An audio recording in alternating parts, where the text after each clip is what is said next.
Ja, spinnt er denn total? Haben wir Karneval oder was macht er da?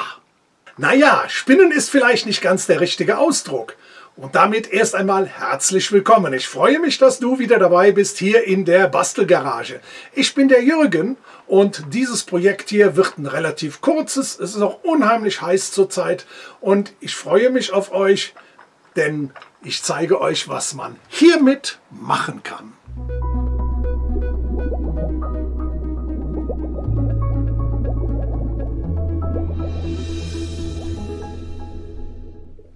Ich muss freihand, kann man mal so sagen, also nicht mit der Standbohrmaschine, sondern an einem anderen Ort muss ich ein paar gerade Löcher reinbohren. Und da habe ich jetzt das Problem, wie geht das? Ich habe natürlich auch so einen Ständer, wundervolles Ding. Problem ist, das passt nicht. Und zwar die Aufnahme hier oben, das geht zwar hier hinein, allerdings klemmt er mir das dann hier, wo ist er da? Hier klemmt er mir das fest und das ist ja eigentlich mein Teil, um die Maschine auf- oder zuzuschrauben. Ja, das kann ich nicht festklemmen, also ich müsste hier in diesen hinteren Bereich, aber das geht auch nicht, weil der ist ja verstellbar, den möchte ich mir nicht festklemmen.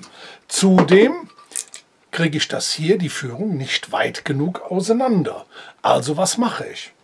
Und dafür habe ich mir dieses merkwürdig anmutende Stück Holz gebastelt. Zunächst habe ich hier ein Stück Restholz, das ist ungefähr 90 x 90 x 30 mm.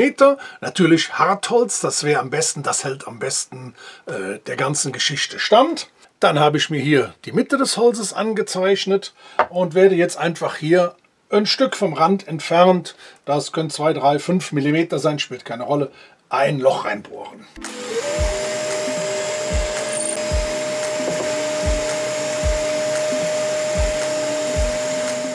Dann zeichne ich mir mit dem Winkel hier, und zwar wo das Loch im Prinzip zu Ende ist, einen Strich.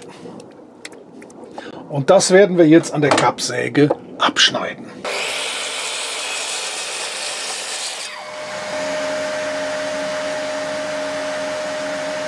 Testen wir das Ganze mal. Ich habe jetzt hier ein Brett vorbereitet, hier einen Strich drauf gezeichnet. Hier ist die Führung, die ich haben möchte. Dann nehme ich mir meinen Akkuschrauber, schiebe den hier in das Loch rein, fixiere die Mitte des Striches und bohre drauf los.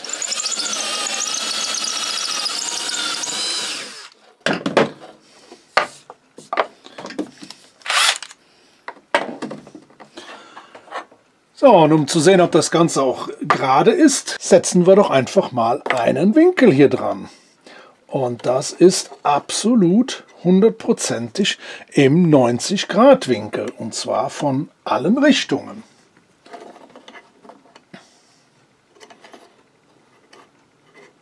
Und das lässt sich jetzt wiederholgenau überall wieder neu bohren.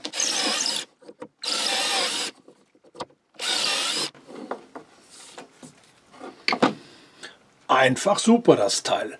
Aber ich habe noch eine andere Anwendung, was man hier mit diesem Holz noch machen könnte. Und zwar muss ich manchmal diese Muttern versenken in einem Stück Holz. Und dazu nehme ich normalerweise immer diese Forstnerbohrer. Aber da tritt genau dasselbe Problem auf. Und zwar, wie kriege ich das gerade da rein, dass das Ganze nicht so schief ist. Und da kann uns natürlich hier der Klotz sehr gut helfen. Ich zeige euch mal, was ich da gemacht habe.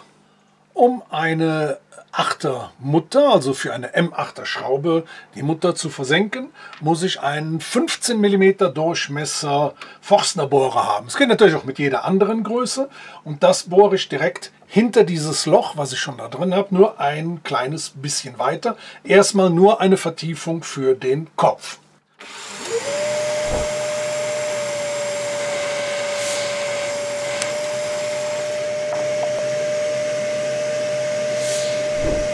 Durch die Vertiefung in der Mitte, dieser Punkt in der Mitte, habe ich eigentlich den perfekten Anschlag, um hier meinen 10,5 mm Bohrer, wenn ihr nur 10 mm habt, müsst ihr das Loch einfach später ein bisschen aufbohren. Das funktioniert eigentlich auch ganz gut. Dadurch habe ich jetzt hier einen Anschlag, wo ich genau weiß, wo ich die Spitze diesen Bohrers, die kommt da rein, hält sich fest und damit finde ich genau die Mitte und der bohrt mir dann dieses 10,5 mm Loch dadurch.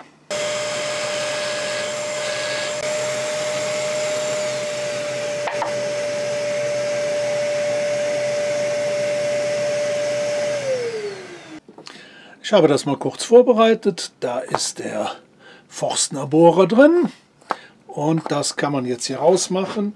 Hier habe ich wieder meine Linie angezeichnet. Jetzt schiebe ich das einfach raus, schaue, dass die Spitze von dem Forstner Bohrer genau die Mitte der Linie trifft. So, einmal runter, festhalten und dann bohren. Dann stellen wir den Forstner Bohrer mal da rein und probieren das Ganze mal aus. So, das passt optimal. Damit kann man jetzt natürlich optimal einfach senkrechte Löcher bohren. Das, was ein bisschen, wo ich selber noch dran arbeiten muss, ist halt, wenn ich diese Forstner Bohrer benutze. Die muss ich halt vorher durchschieben und den Akkuschrauber dann festmachen. Die sind also fester drin. Ja, das heißt, das müsst ihr dann immer dran schrauben, festmachen oder nicht. Und dann habe ich noch eins gesehen, und zwar dieses Loch, was ich hier habe. Beim Bohren entsteht Schleifstaub oder Dreck und der sammelt sich hier unten drunter. Also beim nächsten Mal mache ich das Loch hier einfach größer mit dem nächst oder übernächst größeren Forstner Bohrer, damit der Dreck, den ich rausbohren kann, sich hier in diesem Loch sammeln kann. Und zwar habe ich das jetzt hier nochmal gerade gemacht. Also hier einen 25 mm Loch reingebohrt. Und wenn ich jetzt den 10er oder 15er Forstner Bohrer da reinstecke, hat der innen drin Platz, um den ganzen Dreck hier anzusammeln. Dann hebt sich nämlich die Form nicht. Obwohl das eigentlich auch egal ist, wenn man einmal angefangen hat zu sägen, bleibt das eigentlich schön gerade. Und damit ist dieses relativ kurze Video auch schon wieder zu Ende. Ich bedanke mich wieder mal für euer Zuschauen, sage danke, wir sehen uns wieder und im Moment ist es hier wirklich extrem heiß.